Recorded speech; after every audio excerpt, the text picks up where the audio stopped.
Benedicite, soy el Padre Julio desde el Eremitorio Emaús de la Iglesia Antigua Diversidad Cristiana. Hoy vamos a estar respondiendo a los planteos que varias personas nos hicieron llegar sobre la forma de celebrar el oficio divino. Puede suceder que, como cambié el horario, estoy grabando este video a la tardecita, no a la madrugada, los perros estén un poco alborotados, pero Dios mediante saldrá todo lo mejor posible. En el video 25 conversábamos sobre la ascesis y la oración del oficio divino, y en el video 26 conversábamos sobre el oficio divino como una forma de oración bíblica. Repasaremos ahora algunos conceptos antes de introducirnos en la forma de celebrarlo.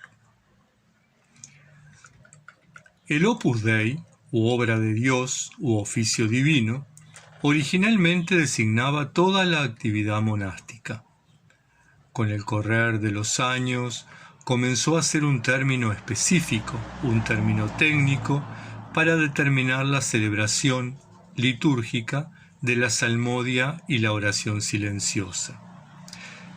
Hago hincapié en estos dos conceptos porque en la tradición monástica, luego del rezo del salmo o del canto del salmo, se guarda un silencio sagrado, un silencio que es de rumia, de oración, de reflexión sobre el contenido del salmo.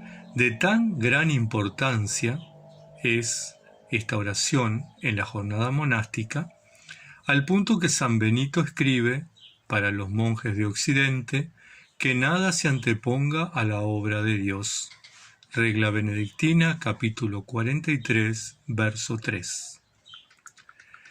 El oficio divino es parte de la ascesis monástica, es decir, de la ejercitación, de la práctica, del entrenamiento.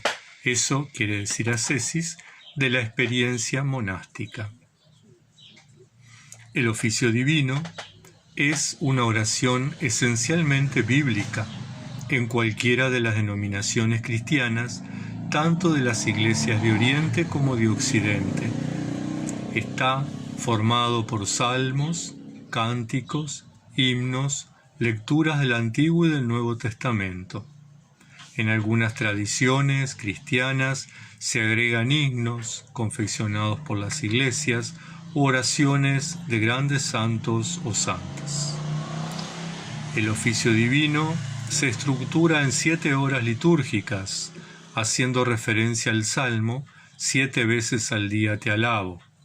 Salmo 118 o 119, dependiendo de la versión bíblica que utilicemos, versículo 164.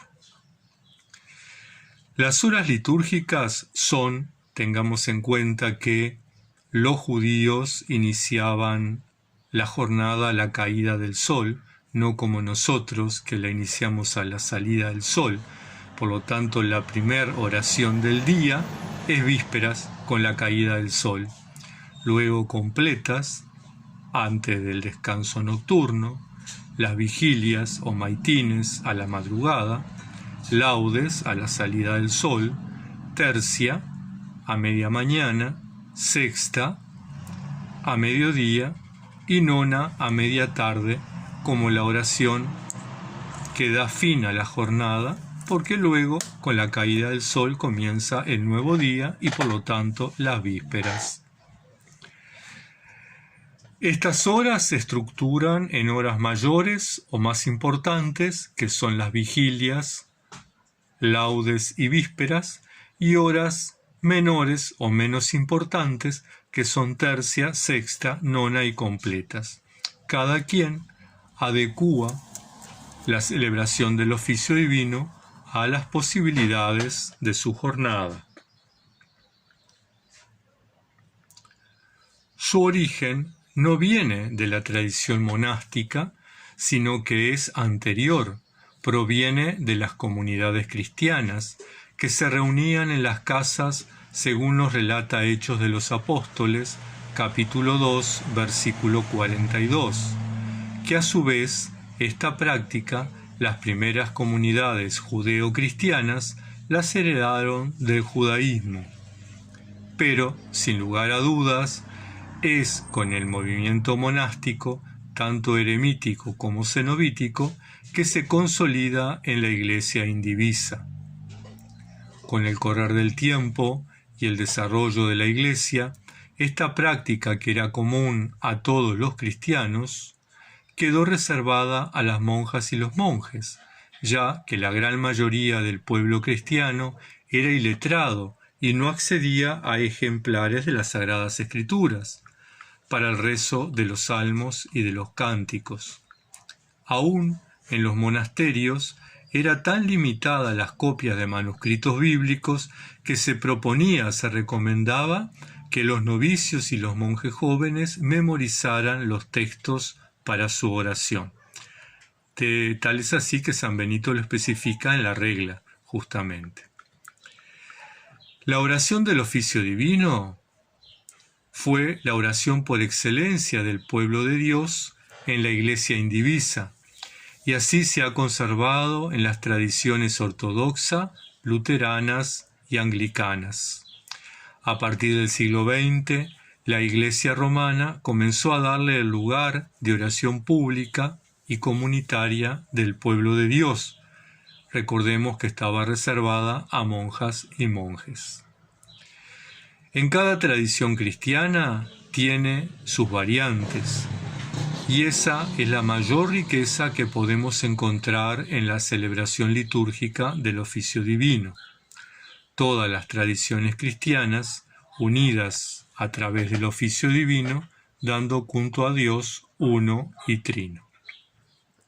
Una salvedad, cuando decía anteriormente que la Iglesia romana lo había dejado reservado para las monjas y los monjes, me refería específicamente al oficio divino en el coro. Todos los presbíteros, todo el clero y todas las religiosas y religiosos estaban obligados a celebrarlo también, pero no necesariamente celebraban el oficio monástico. Bien, sobre las particularidades de cada hora litúrgica estaremos conversando en próximos videos. Específicamente tomaremos cada una de las horas y las iremos desmenuzando. Aquí baste decir que la diversidad de estructuras, dependiendo de las distintas tradiciones religiosas, se caracterizan por tener más o menos los mismos componentes.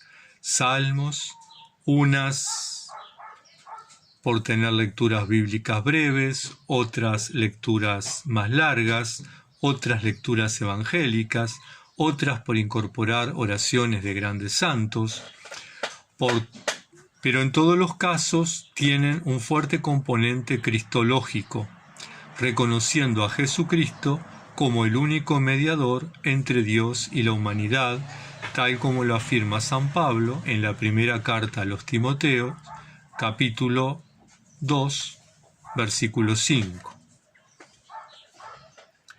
Jesucristo, durante su ministerio, nos enseñó a orar. Tal es así que nos dejó el Padre Nuestro. También insistió que pidiéramos en su nombre. Dijo que todo lo que pidan en mi nombre, el Padre os lo dará. Y nos enseñó a insistir con la parábola de la viuda y del juez. La enseñanza de la comunidad apostólica va en la misma línea. El apóstol San Pablo escribe a la comunidad cristiana de Éfeso: hablen entre ustedes con salmos, himnos y cánticos espirituales. Canten y alaben al Señor con el corazón. Efesios capítulo 5, versículo 19. Entonces, como Iglesia, nos unimos a la oración de Jesucristo que eleva al Padre a través de la celebración litúrgica del oficio divino. Brevemente explicaré ahora el contenido central de cada una de las horas. En las vísperas se celebra la caída del sol, es la oración que pone toda la esperanza y la confianza en Dios, es la oración de acción de gracias por la jornada vivida, es la oración que espera la resurrección del Señor. En completas es la oración confiada, la oración antes del descanso, la oración en que ponemos nuestra vida en las manos de Dios. La oración de vigilias hace referencia a la parábola de las 10 jóvenes, las 5 prudentes y las 5 insensatas, imprudentes, ¿verdad? Es la oración que nos enseña a estar vigilantes, que nos enseña a mantenernos despiertos, que nos enseña a acompañar al Señor que ora en las noches. Es la oración tal vez más rica en la experiencia monástica. Suele celebrarse entre las 12 de la noche y las 5 de la mañana, dependiendo de los monasterios y de los eremitorios.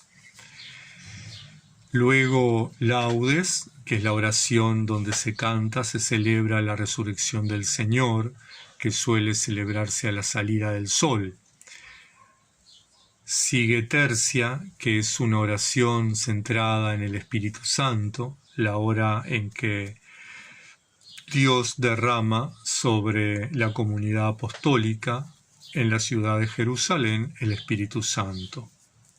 La hora de sexta nos recuerda al Señor subiendo a la cruz, siendo crucificado, y la hora de nona nos recuerda la muerte del Señor, Jesús entregando su Espíritu al Padre.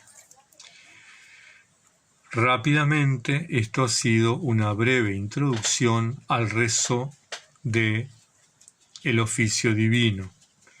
La recomendación que hace San Benito en la regla, pero también muchos de los padres del desierto en los apotegmas, es que nuestra mente concuerde con lo que dicen nuestros labios, que nuestro corazón concuerde con nuestras palabras, o sea, que estemos atentos, que el oficio divino sea la oración con la cual vibremos en la sintonía de Dios. Muy bien, hermanas y hermanos, que Santa María, Madre de Dios, nos proteja y nos acompañe. Muchas bendiciones.